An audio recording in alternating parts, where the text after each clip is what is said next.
Do you guys remember when you first started getting interested in hockey? I think we were maybe, 3 or 4. This is a huge part of the community. Like, all my friends played hockey. Like, my dad played hockey. Everything was hockey. It's just what you do, Yeah. right?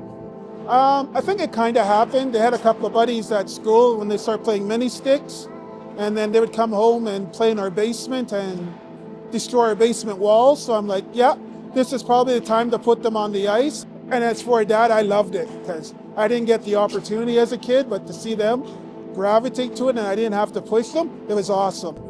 Do you remember kind of at the age where you might have recognized your difference, or was it never like that? Growing up, like, I never really noticed it until I was probably like grade 5 or 6 when there was people who started calling me slurs during school. There's a couple times where I went to stores and they tell me to empty my pockets or check my bag, which didn't happen to my other friends with me. Unfortunately, it started, like when they were in novice. One of the coaches out there, threw out some racial slurs at them. After that incident, we did talk with the boys and we let them know, like, this is part of your life.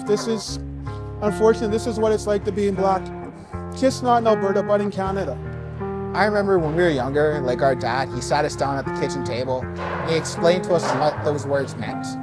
And he taught us that even if someone uses those words, they probably learned it from someone else, someone they trust and respect, and it's not what they actually feel.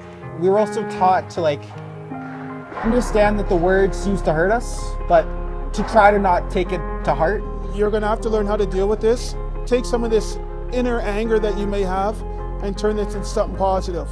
I think hockey's actually taught them, the playbook basically is probably the best way to put it, to help them have those conversations when they start to have kids and stuff. So both my wife and myself, we're super proud of them that they've just never let this affect them in any negative way whatsoever. Growing up, I don't think we saw a single minority ever playing hockey. No. And as the years got on and there was changes to the rules, discrimination was cracked down upon, all the other stuff, I feel like we saw more and more people like us.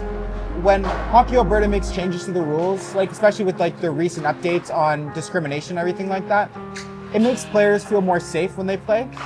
And I think over time, more people want to play the game. You need diversity in the sport. You need role models to look up to. That's where you draw kids from different areas. So yes, you need somebody that's South Asian.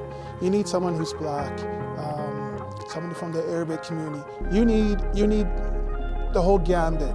I am a full believer when you put all minds together and in one spot, great things happen. Hockey Alberta has actually started off you look at their new board of directors, we've got female representation. You have an East Indian gentleman, I can't remember his last name, but he lives in Okotoks. You're making the game accessible, and I think that's the biggest part. You want families to try to love the game, just opening the gates and finding easier funding for families that can't afford it to have the opportunity to at least try. And that's what we want. I get passionate, but I love it.